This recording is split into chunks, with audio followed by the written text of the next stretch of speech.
Hey guys, I'm Maddie and welcome back to my channel. I just finished Dance of Thieves by Mary E. Pearson and I wanted to talk about it because I think this book was pretty popular on Book Talk. I'm not on TikTok, so I don't know for sure, but I've heard about it through other YouTube videos and it seems like a pretty popular book. It's duology. Vow of Thieves is the second book. I haven't read that one yet. But I wanted to give a little overview of this book and some of my thoughts without spoiling anything. So this is a YA, young adult romantasy. It does have aspects of like fantasy in it, but it's more dystopian. Like it's not like magic or anything like that. It's set in a different fictional world. Kingdom, I think is what it's called. And there's like these big birds and beasts, but it's all like horses and wagons and carriages and kingdoms and castles and like healers. So I guess that's kind of magical, but it's more like apothecary, I guess, more herbs and witchy. Our main female character is Kazi. I call her Kazi. Her full name is Casimira, I think. And she grew up in Venda. She's Vendin, and she is a soldier of the Queen. And she is being sent on this quest to go and find this dude who is supposedly or thought to be in Hell's Mouth. So her and all of her soldier friends head out for Hell's Mouth, but Hell's Mouth is ruled by the Ballinger family. It's within their jurisdiction. So they have to be kind of careful not to step on any toes because they are rivals. And our main male character is Jace Ballinger. He is the son of the king, but they're called like the Patri. That is like their head dude. That is the guy who oversees everything. And the Ballingers believe that they are like the first nation, the first kingdom, but they're not recognized as such. So there's like bad blood between the queen and themselves. And everything I'm talking about happens within the first like 60 pages of this book. And this book is hefty. Like this is a thick book. It's over 500 pages. 505 pages to be exact. So everything I'm gonna say happens within the first, like technically 8 chapters, 60 pages, but the chapters are very, very short. So anyways, Kazi heads off for Hell's Mouth. When she gets there, she grew up as like a street rat, so we don't know much about her past. It's pretty dark. She's like gone through a ton of traumatic events and she has a really hard time trusting people, but she has 2 really close friends that she confides in, Ren and Sonove. Again, I don't really know if I'm pronouncing these names right, but I digress.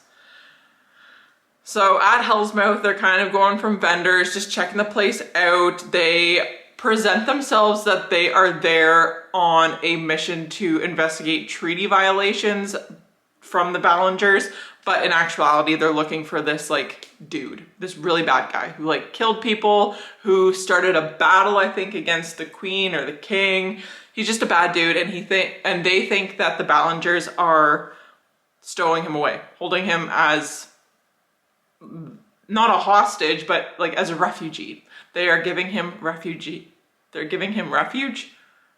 Anyways, they're giving him a safe haven, basically.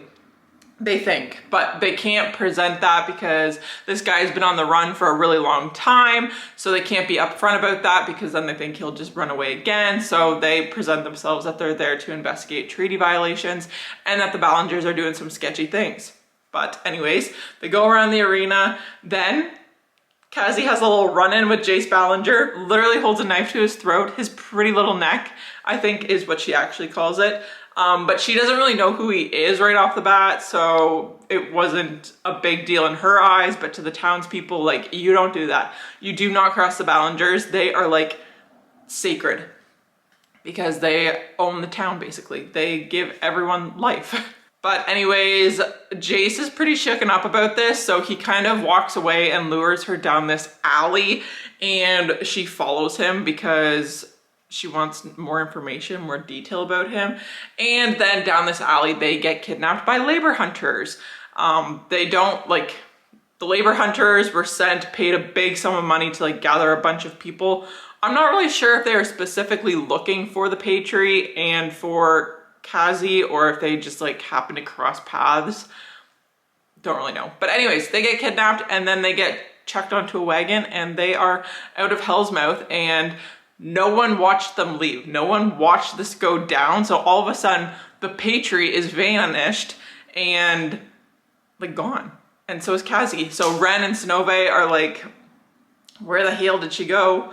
And the whole town is wondering where their Patry went. And I forgot to mention, Jace's dad dies. So Jace has to step up as the new Patry. So he is the new mayor of the town, essentially. That would be the equivalent. He is the new ruler. So he is like the top guy who makes every decision, who can overrule anything done in Hell's Mouth, in their jurisdiction, in their region. So essentially what this book follows is Jace and Kazi working out some situations, trying to escape the labor hunters. Kazi trying to still pursue finding this dude, this runaway, this wanted man, but trying to play it off to Jace that she is there on different business, and their relationship blossoming. It is supposed to be a slow burn. It is not a slow burn book at all. Within the first like 50 pages, they got the hots for each other. But this is a YA book, so it's all closed door romance. Like nothing happens more than kissing. And even then it's not like in detail. Like it's more of an emotional connection than like a physical, I guess. Like yes, they talk about physical things, but it's more about the earning that they have for each other and like the deep compassion, because they both have deep secrets and dark past and they've been through things. So it's also a lot of them understanding each other and learning how they got to where they are, learning about the past, their history. Kazi kind of needed to keep her lies straight, and like betrayal. It's a really good book. I enjoyed this book. I give it 3.75 stars. The beginning was pretty good. The middle dragged on for me, but then the end got really, really good. And I feel like this was supposed to be a high stakes book, but it didn't really feel like it to me. I don't know, there's a bit of a disconnect. I really enjoyed the story. I thought the characters were really great. I enjoyed learning about like the hierarchy and the history of the Ballinger family and like Kazi's past, but I kind of felt like there was two different stories going on and they didn't blend together seamlessly. But that being said, it's still a 3.75 star book for me. It was still really great. I enjoyed it a lot. Wasn't necessarily one of my most favorites. I feel like there were some other details that needed to be flushed out a little bit, or there was too much detail given and we could have moved on from some parts a little faster. But nonetheless, I really enjoyed this book. I thought it was a super cutesy little romantasy. I'm excited to read the second book. I've heard people enjoyed that one more than the first. So hopefully that comes into my library soon so I can read that. And I'll give you an update on that book as well. But that is it for this. I hope you pick this up if it sounds like something that interests you. I definitely recommend it. It is 505 pages, but it was a decently quick read for me. I was able to get through it in just a few days, but yeah, I really enjoyed it. Anyways, I will see you guys in my next one. Bye!